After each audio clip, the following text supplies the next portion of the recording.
Hey, I'm here with my thoughts on Rob Zombie's Halloween 2, and I'm in kind of a small boat of people who really enjoyed Rob Zombie's Halloween. I did really like that movie. I thought as far as remakes go, that movie did something completely different. It was not a fucking carbon copy like the fucking Hitcher or the Omen, and it also wasn't just completely by the numbers and forgettable like the Chainsaw Massacre remake or Friday the 13th. It really did its own thing, and it had a lot of stuff in there that I never thought I would see in that kind of a slasher film. Like how the whole first half of the movie was Michael Myers' origins and also his relationship with Dr. Loomis. It was some great build-up for the killer in a slasher movie. I haven't seen that big of a psychological build-up for a slasher film killer since like Silent Night, Deadly Night. And I thought it worked really well in Rob Zombie's Halloween. I thought that his relationship with Loomis was great, from the moment they meet to him trying to help Michael Myers to the end when he says, "I'm sorry I failed you." I thought that was really good stuff.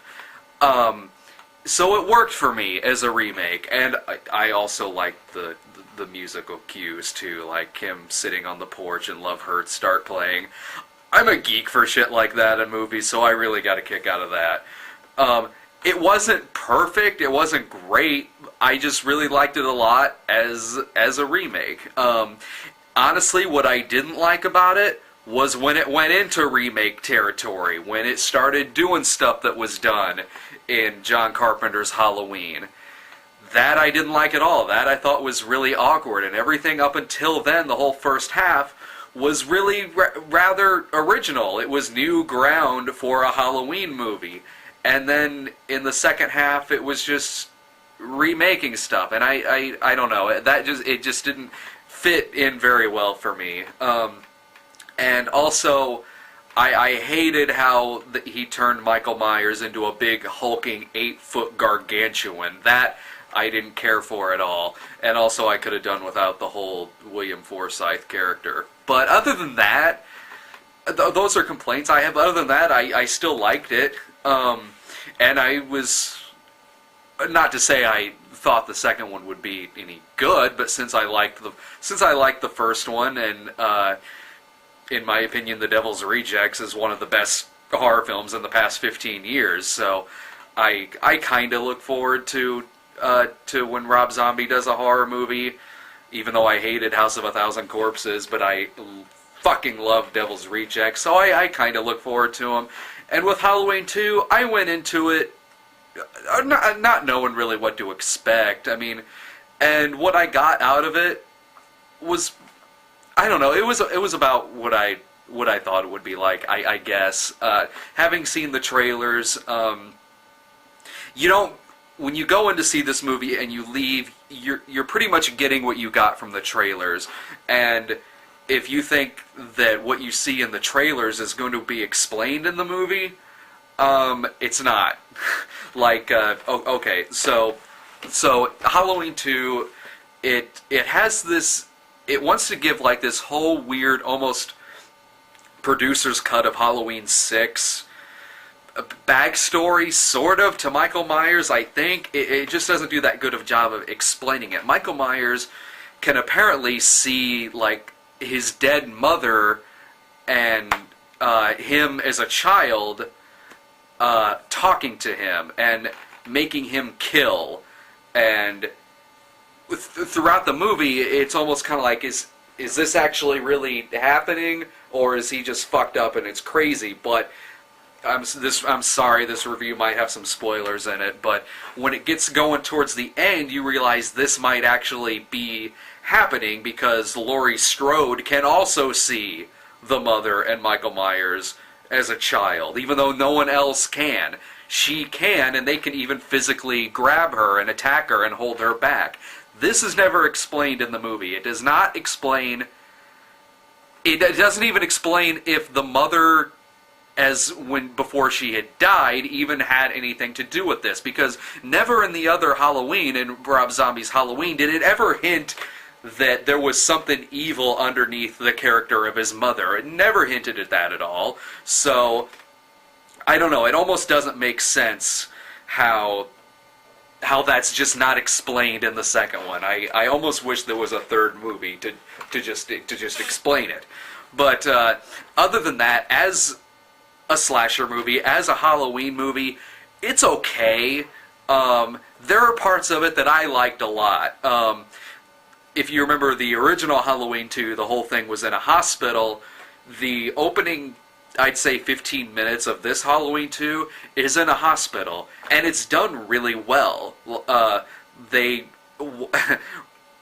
honestly like Rob Zombie's use of music in his movies. I really liked how in this whole opening hospital sequence, quite often Nights in White Satin by the Moody Blues is playing. I liked that a lot. I thought that was really good. They play it more in that sequence than... I haven't seen that song used so many times since Split Second with Rutger Hauer.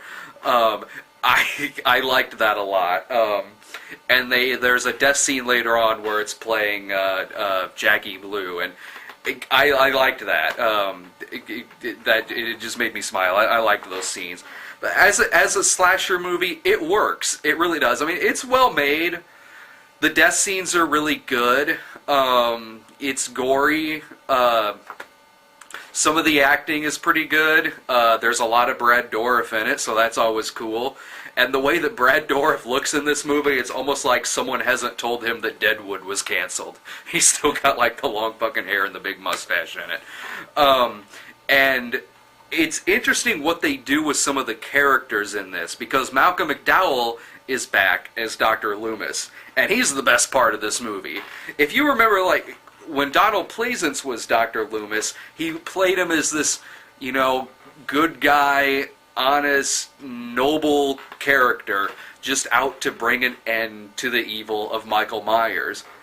How they portray Dr. Loomis in this movie, in Halloween 2, they portray him as just a fucking greedy bastard who has now written a new book explaining everything about Michael Myers and just basically cashing in on that massacre from the first movie. And Malcolm McDowell does such a fucking good job in this movie. It's Malcolm McDowell playing just a fucking bastard.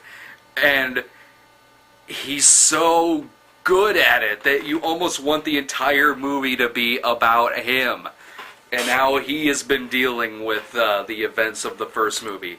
There's a part when he says to his assistant, if I want your opinion, I will beat it out of you. And it's Malcolm McDowell, so it's hilarious. He's so good in this. And they just, again, spoiler alert, they get rid of him so quickly at the end of the movie. At the end, when there's the big showdown, Malcolm McDowell shows up, and you think this character's just gonna redeem himself, and everything is gonna be fine with Dr. Loomis. He's gonna be back to being the good guy. But seriously, he shows up with his showdown, and bam, he's out of it, about just like that. And that sucks, man. You can't get rid of Malcolm McDowell that quickly, let alone Dr. Loomis that quickly. It's fucking Dr. Loomis.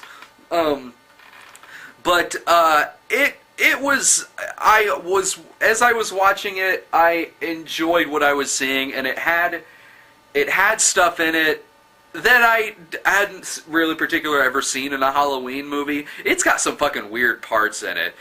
Like when Michael Myers is envisioning his mom and him as a kid, and them like doing like an odd sacrifice with Laurie Strode, and it's shot almost in this odd German expressionist Bergman type film stock, and it's bizarre. Those scenes are really bizarre, and I kind of liked that. I mean, if there's one thing I liked, I guess, about Halloween as a series, is that it was if you're also factoring in the two remakes, they all seem to kind of have chunks of them that serve as like their own little series. It never was like the Friday the 13th movies or the Elm Street movies where, it's a big sequential series of movies, kind of bam, one, all that, and like completely picking up where the other ones leave off and whatnot. Like Halloween 1 and 2, they're their own two movies right there. Halloween 3 is just awesome, in my opinion. And then you've got 4, 5, and 6, which is like the Michael Myers niece trilogy. They serve as like their own little trilogy. And then you got the H2O bullshit and Resurrection after that. They just completely disregard 4, 5, and 6. So those two, it pretty much existed as themselves. And now there's the Rob Zombie 2 and the two Rob Zombie movies. And they work. They work as, as they're good Michael Myers movies, And as far as the first one goes, the first Rob Zombie one, it was a good remake. And the second one, it's a decent slasher movie. You're pretty much getting. You're going to get what you pay for when you go see it. You're going to get exactly what you think you're going to get going into this movie if you like the first one. If you liked the first one, the first Rob Zombie one, you'll like this one. If you didn't, you're not going to. You're not going to like this movie. And there are some other things there are some other complaints I have. For some reason in this movie, and I don't remember this from the first Rob Zombie one, Michael Myers, like, one of the most suspenseful things about him, at least in John Carpenter's Halloween, was how silent he was. And also the fact he wasn't 8 fucking feet tall. But anyway, in this movie, he does this odd grunting, like this grunting sound every time he kills somebody. When he kills somebody in this movie, it's always about 20 times him with a knife going like that. And every time he does it, it's always like a...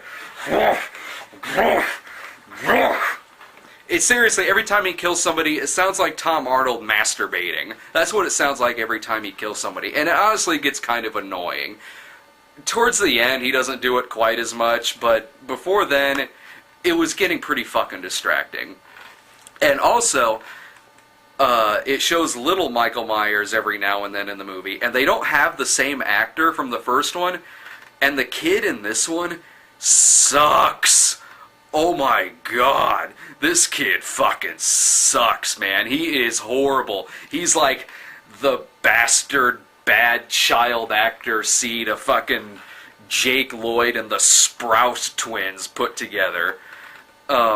He's fucking bad. He's more monotone than I am on my most monotone of days. This kid sucks. And he doesn't even have, like, the creepy kind of face that the kid from the other one had. This one is more kind of sad looking, I guess, which if they were trying to make him look a little more innocent looking in this one, then that's fine. I have no problem with that, I guess. It's kind of weird when he goes from looking like he did in the first one to looking really kind of, doughy-faced and whatnot in this, and with, like, the kind of sad eyes.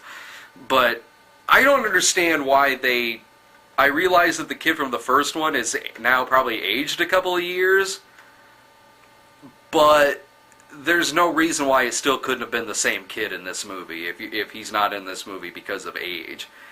When it shows him in this movie, in the second one, he easily could have just been a couple of years older. I mean, Michael Myers was in that fucking institution all of his fucking young life, so the kid sucked. I mean, he just fucking sucked. As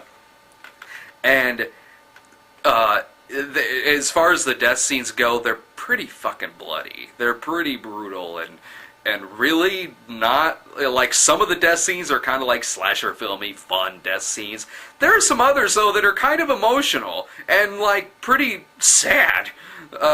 So that was interesting to see. And there's some ridiculous shit into, like, I'm sure you've seen it in the trailers where he flips over the fucking car with his hands and just tips it over.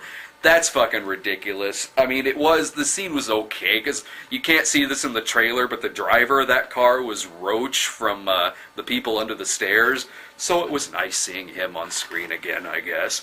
So, I say, if you liked the first one, the first Rob Zombie one, go see this one, because it was alright. I'm not disappointed that I went and saw it. Taking away from, the fact that it's a Halloween movie, this is a good slasher movie. It was. As, sometimes nowadays it's hard to find a decent slasher movie. And this one was pretty good. So take advantage of that, and if you liked the first Rob Zombie Halloween, go see it. It'll be worth it. If you didn't, stay away, because you're getting the same deal with both movies. The first Rob Zombie one, was better than the Halloween 2. But like I said, it's a good continuation. Glad I saw it. And if somebody has it on TV, wherever, I'd probably watch it again. I wouldn't pay to see it again, but I'd watch it again. So yeah, mild recommendation.